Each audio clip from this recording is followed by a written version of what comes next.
Hi everybody, it's Cookie Lou in Arizona and the sun is shining today. So I have on my new sunglasses that I got at Walgreens on sale. Can you see the little golden sparkles in them? $2. And I got a hat too for $3. I'm saving the hat and the glasses for when I go to Cancun with Joni Armstrong. Smile and drinking. We have promised each other we're gonna one day take a trip to Cancun, and so I got my hat and I got my gloves, my gloves, my glasses. All right, enough of that. Back to reality. Okay, so today is June 20th, and as most of you know, I went to Monterrey, Mexico with Kristen Bonilla on the 4th of June, right after the San Antonio WLSFA conference. And the two of us, lovely ladies, went down there and got a little work done. This video's about that. I had a brachioplasty, which is my arms done. And that one looks great. I did have to cut the sleeve on the faja compression garment. Both drains are out now. They usually are put in here somewhere. I got a Band-Aid on it. Can you see? They were a bitch. They really were a bitch. I have a lot of pain or tenderness. I feel like I'm totally black and blue. And my forearm, I don't understand why. What was it cut there? I think it has to do with lymphatic fluid, blood, and I don't know, oxygen supply or something from the lower arm into the now smaller upper arm. But anyway, I'm very pleased with the work that Dr. Saucedo did on my arms. I will take another video now that I'm drain free on both arms. When the faja is off, maybe tomorrow night when I shower. Before I shower or after I shower, I'll come and kind of show you. My incisions, they're doing really well. I have a few photographs that I might share with you that I have on my phone. I don't know if you'll be able to see them. But this is when my nurse friend took out the drain.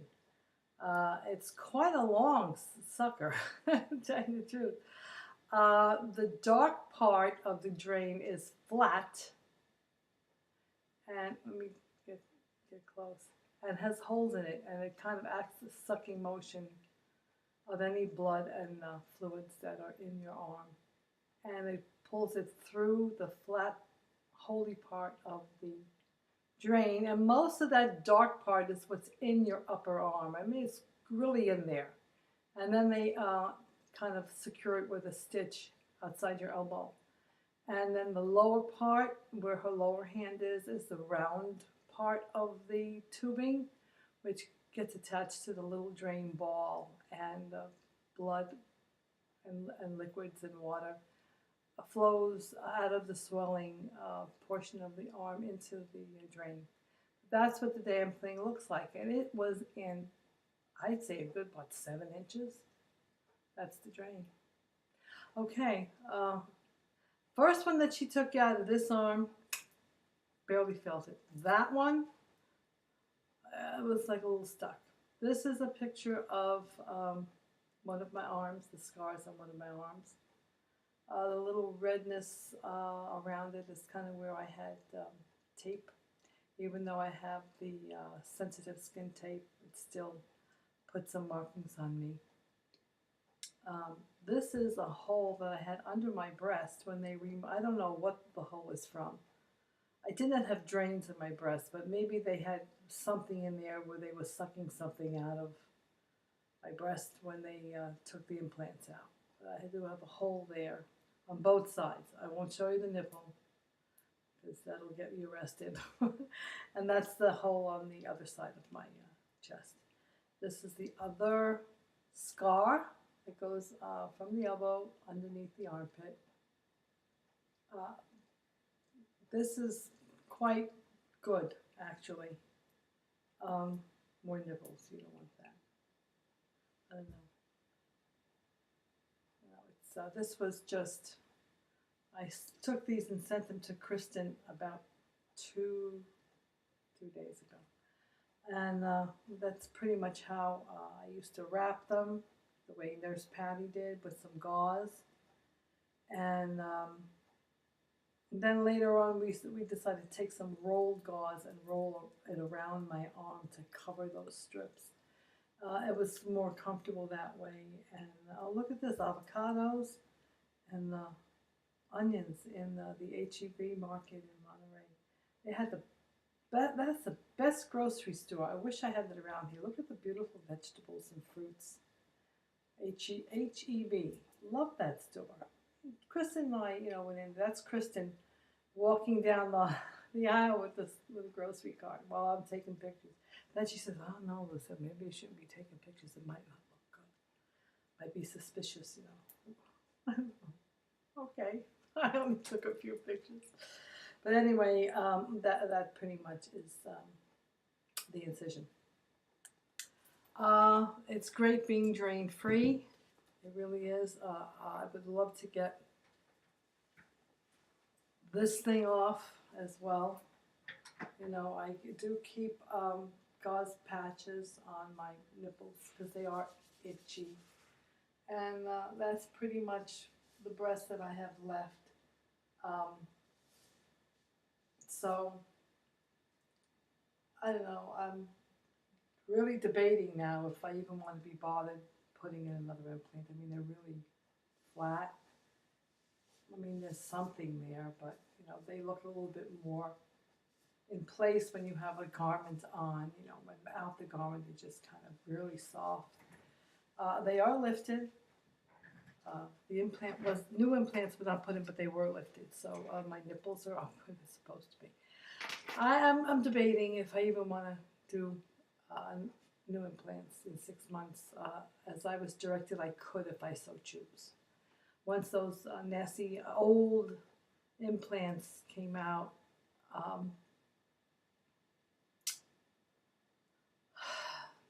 don't know.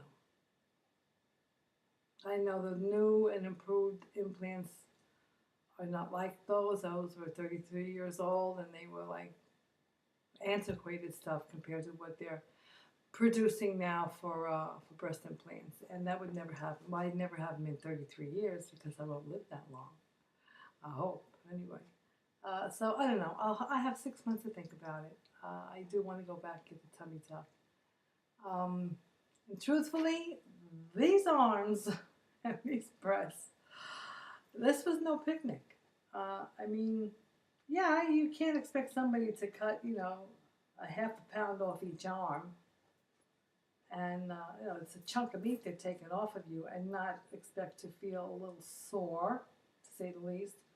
But, I am older, a lot older since the last time I had breast work or anything done in that way. I mean, recovering from any other surgery, like my DS surgery and my sleeve surgery, I mean, that was a piece of cake. This hurts, and it's swelling and it sores and arms especially, it's very difficult to function. And I was they still feel real sore in here, really sore. I sit on pillows at night, I put pillows under my arms when I sit in the chair and watch TV and when I go to bed. I mean, it's not the worst pain in the world, I mean, it's worth not having those flappy bat wings anymore. But, it's not a walk in the park. It's not a picnic.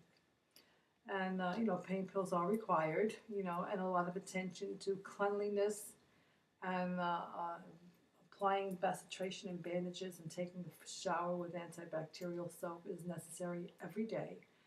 And, I was, of course, being a woman alone in my home here, I was fortunate to have a friend of mine who was a nurse come in at the end of the day, or, some point in the day, depending upon her work schedule.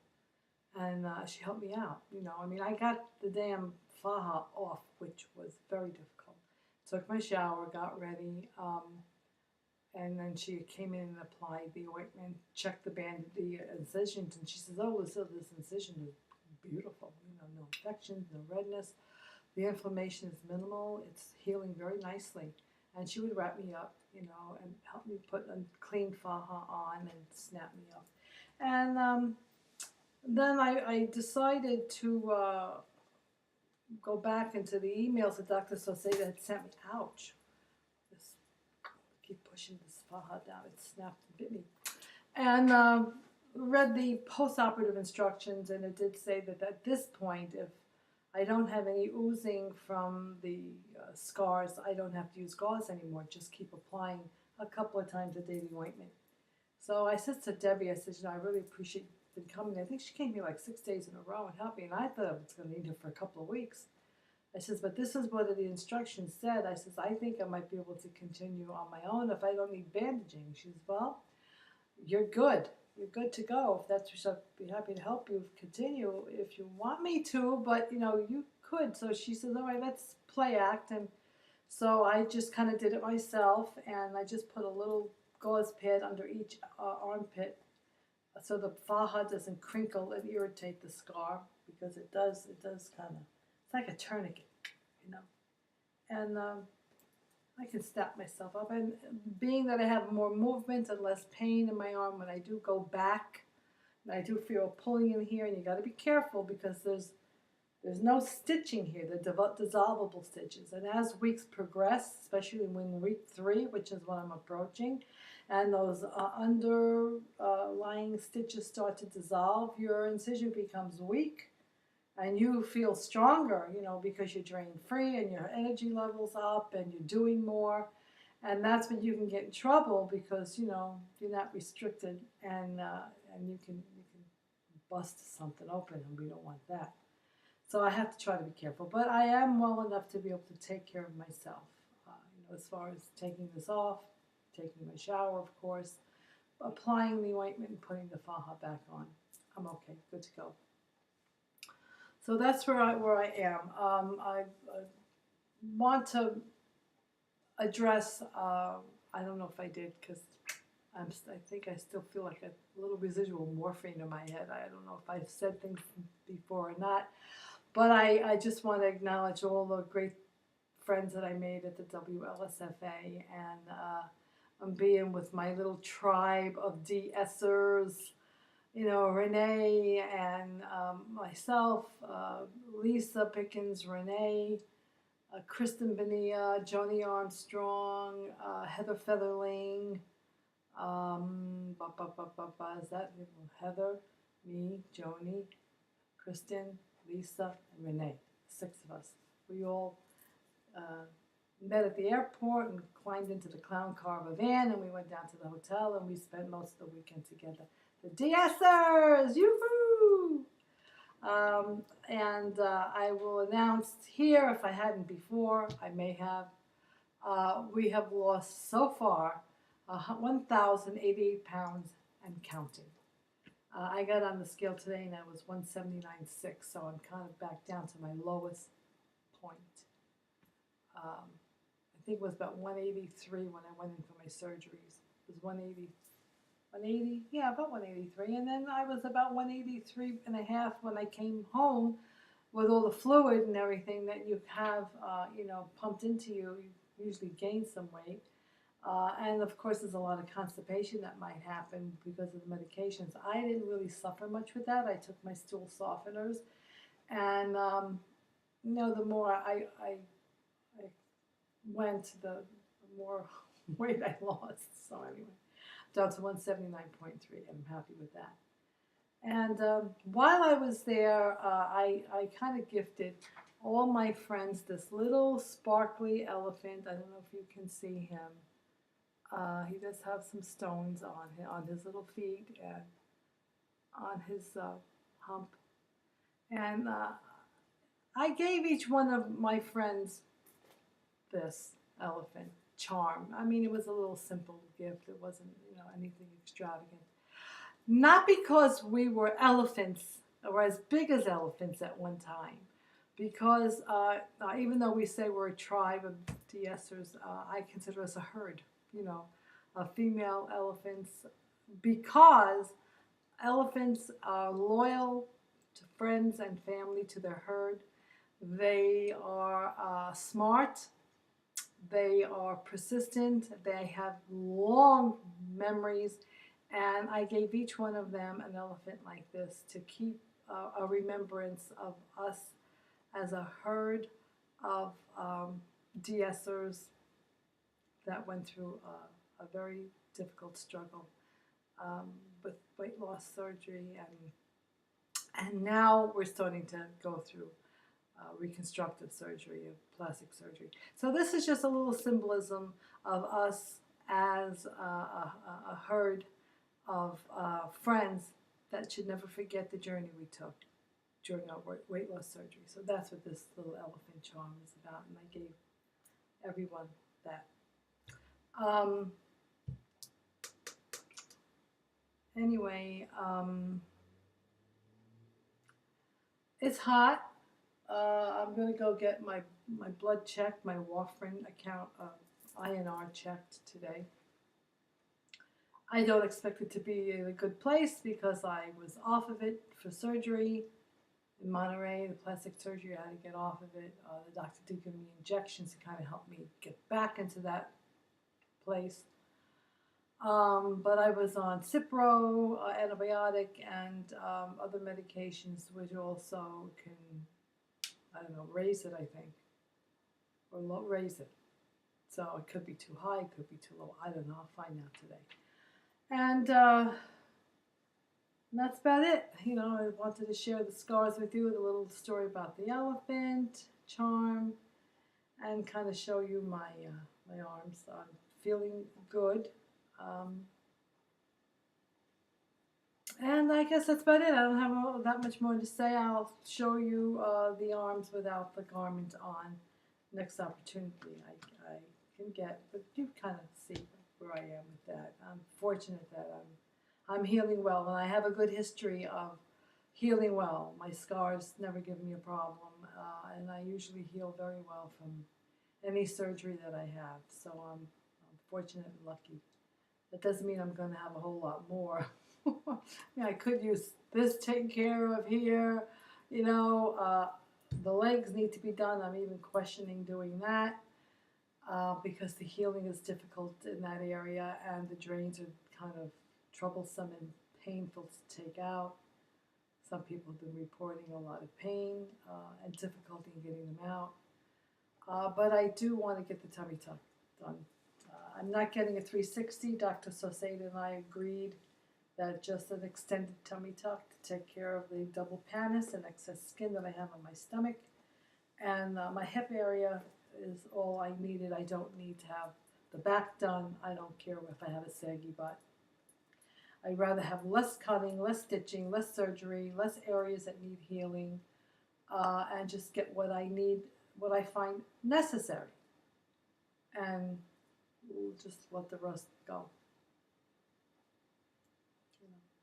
Even though I'm still young and beautiful, I'm not that young. So there's just so much that I'm willing to do. And I'd rather take the extra money that I'm saving on those additional surgeries and use them to cruise. Take a Mediterranean cruise a little bit and do something adventurous and fun. Okay, that's it. I'm talking way too much. And I just want to say hello. Today it is again the 20th.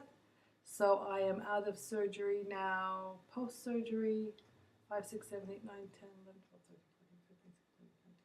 14 days, 2 weeks. Yeah, is it 2 weeks? I think it was 2 weeks yesterday, 14 days. Okay, everyone, that's it for me.